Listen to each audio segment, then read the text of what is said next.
Fala, meus amigos concurseiros aí que estão se preparando para o concurso da Polícia Penal. Vamos iniciar então mais uma aula de Direito Penal, dando continuidade naquela primeira, que fala sobre os princípios. Na primeira nós elencamos aí 6 princípios do Direito Penal e hoje nós vamos aí trabalhar mais 6 princípios aí para concluir essas duas aulas sobre princípios do Direito Penal. Tá joia? Mas já de cara já peço para você, uma vez que essa aula é gratuita, eu peço como contribuição da sua parte apenas a sua inscrição no canal. Se inscreve aí, ative o sininho para ficar antenado aí de todas as novidades e vídeos que estaremos postando aí posteriormente.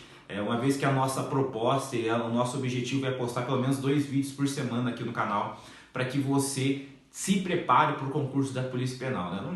Não adianta nem eu falar, eu já falei lá aquele dia na live de análise do edital no nosso Instagram. Primeiramente também, observação, siga lá o nosso perfil no Instagram, @metanoiassessoria, que compensa pra caramba. Tá? Eu falei naquela live, repito, compensa demais o concurso da Polícia Penal, uma vez que o salário é muito bom, assim, para um cargo de ensino médio, e para uma escala também maravilhosa. Atualmente, o policial penal no estado de Minas Gerais está trabalhando na escala 24/72.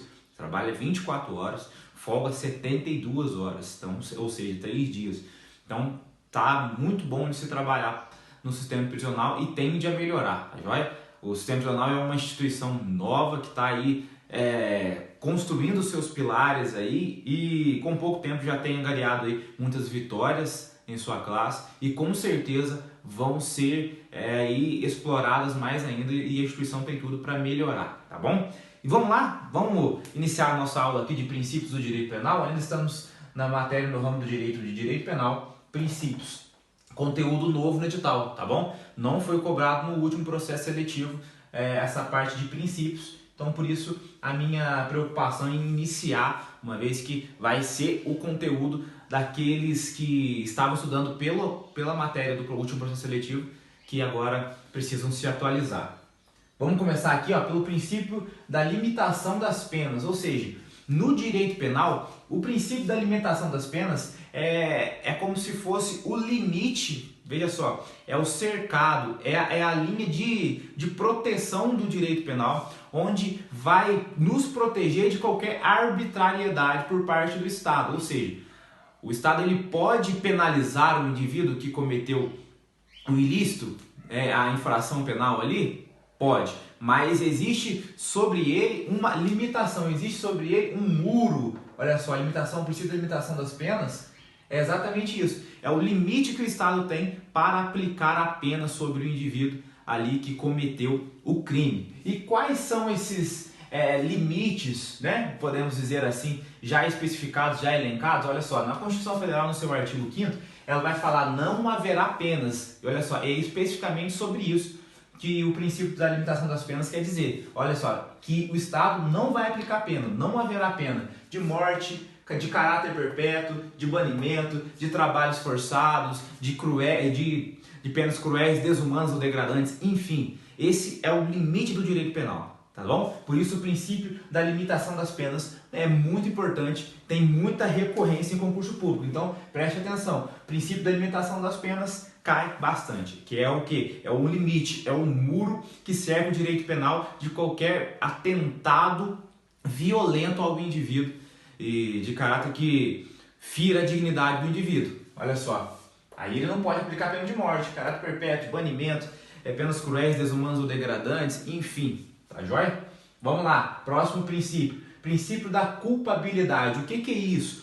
Esse princípio no direito penal se refere à caracterização do crime para que ele seja então enquadrado numa infração penal, ou seja, num crime propriamente dito. Ou seja, o princípio da culpabilidade se refere ele exige que cada infração, ou seja, que cada conduta, ela, para que seja considerado crime, precisa ter ou essa característica ou essa, ou seja, ela precisa ser cometida com dolo, intenção, quando o cara tem a intenção ou assume o risco de produzir aquele resultado, olha só, dolo, quando tem a intenção ou assume o risco de produzir aquele resultado, que dá para prever o resultado, ou culpabilidade, ou seja, ele não quis o resultado, mas por negligência, imperícia ou outros fatores ali, aquele resultado veio a acontecer. Para que seja considerado crime no direito penal, então, o princípio da culpabilidade,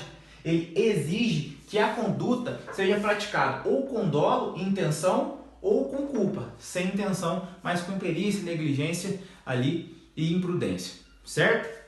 Vamos lá, vamos dar continuidade. Também tem incidência, tá bom? Menor que a limitação das penas. Perceba que eu vou aqui quase que hierarquizar todos os princípios aqui do direito penal, para que você perceba quais têm maior incidência e quais têm menor. Todos são muito importantes, mas eu consigo aqui elencar para vocês qual tem maior incidência. Eu vou fazer até um asterisco aqui, ó. Nos que eu fizer asterisco são os que mais são cobrados. Olha só, princípio da limitação das penas, tá bom? Culpabilidade cai menos que a limitação das penas. Então, eu vou fazer o asterisco só nos que tem maior incidência, tá bom? Vamos lá. Próximo princípio da ampla defesa. O que quer dizer isso, princípio da ampla defesa? No direito penal, o princípio da ampla defesa se refere ao direito do indivíduo de se defender num processo criminal com todas as ferramentas e meios possíveis e necessários para ali fazer a sua defesa. Olha só, é muito importante você entender isso, olha só. Porque quando um processo criminal, quando um procedimento que tende a incriminar alguém, que tem um réu ali, ele não obedece à ampla defesa, esse processo ele é considerado falho, nulo, errado, arbitrário. Por quê? É um princípio basilar do processo criminal, do processo penal como um todo, assim, do procedimento dentro do direito penal, que haja a ampla defesa, ou seja, no mesmo tempo que o autor, ou seja, a vítima ali precisa ter os meios ali de provar que foi vítima da conduta criminosa, o réu ele também tem a ampla defesa, ou seja, todos os meios necessários para se defender e provar que não foi bem assim, entendeu? Precisa ter ali o contraditório e a ampla defesa, que andam junto, inclusive, a ampla defesa e o contraditório. O contraditório se refere à postura do indivíduo frente à acusação do outro, ou seja, assim como o autor acusa o réu de determinada conduta, de determinado crime, o réu tem o direito ali do contraditório, de contrariar aquilo que o autor disse sobre ele com as devidas fundamentações e razões possíveis, certo? Tem a sua incidência, mas eu não vou colocar asterisco não, tá bom? Estudem, tenham em mente o que é ampla defesa, contraditório, e tenham aqui em mente que sempre será em todos os meios necessários, é o direito de usar todos os meios necessários para a comprovação tanto da sua inocência quanto da acusação ali, certo? Vamos lá. Princípio da adequação social. Elton, o que é o princípio da adequação social? O princípio da adequação social se refere à atualização das normas conforme aquilo que pede ou aquilo que se aceita ou não aceita a sociedade. Certo? Entenderam? Olha só, o princípio da adequação social no direito penal se refere à atualização conforme a vontade da sociedade dentro das leis. Você entendeu? Olha só, um exemplo claro que vai fazer você entender hoje. Ó. O crime até então, adultério até então no direito penal, alguns anos atrás, um tempinho bom atrás, era considerado crime. Olha só, o adultério no direito penal, no Código Penal, era especificado lá, era tipificado como um crime comum. E veja só, com o passar do tempo, com o advento do divórcio, o advento de várias atualizações sociais, que eu não venho me posicionar a favor ou contra, uma vez que eu tenho minha posição pessoal sobre isso, mas o princípio da adequação social se aplicou ao direito penal, então desqualificou o adultério como crime, como uma atitude e conduta criminosa. Agora é só um evento social ali ainda não aceito pela sociedade de forma normal, mas agora a sociedade encara essa conduta não como um crime mais, mas apenas como uma falha de caráter ou um desvio de conduta ou moral que não precisa que o direito penal ali intervenham, uma vez que, lembrando os princípios da aula passada, o direito penal também tem como princípio a intervenção mínima. Só ali se direciona, ou só trabalha em cima das normas de que realmente a sociedade e a legislação como um todo se interessam de forma bruta, de forma interessada mesmo e contínua. Uma vez que o adultério não é mais tão relevante para a sociedade assim, a sociedade diz que não é tão pesado, não é mais considerado crime, e assim se aplica a muitas outras. Assim como para deixar de uma conduta ser criminosa, assim como para considerar que ela seja criminosa. Lembrando aqui um exemplo claro, daquela época do vazamento das fotos, daquela atriz Carolina Dickmann, não tinha uma legislação específica que detalhasse aquela conduta como criminosa, uma vez que o advento da era digital ali estava caminhando e alguns crimes precisavam ser atualizados. Então, o princípio da adequação social entrou em ação e fez com que fosse especificado os crimes digitais, porque até então não era necessário que fosse falado e tratado nada sobre isso, mas foi adequado socialmente um novo tipo de crime, certo? Princípio da adequação social, acredito que caia, viu? Importante, asterisco mais feio. Vamos lá. Princípio da isonomia, assim, já passamos por ampla defesa, adequação social. Agora o princípio da isonomia. O que é o princípio da isonomia? O princípio da isonomia no direito penal se refere à igualdade de todos perante a lei. Ou seja, na hora de tratarmos ali, de litigarmos num processo, ou de defendermos, ou de entrarmos com uma ação, enfim, todos serão considerados pela lei, pelo juiz, em regra, perceba só, em regra, de forma igual, de forma párea, ou seja, todos perante a lei são considerados iguais, olha só, igualdade perante a lei. É isso que trata o princípio da isonomia, de forma bem objetiva, simplificada e apenas aquilo que é necessário para que você saia para a prova. Nada mais profundo será cobrado de você no dia do certame. Olha só. Vamos lá, princípio da isonomia.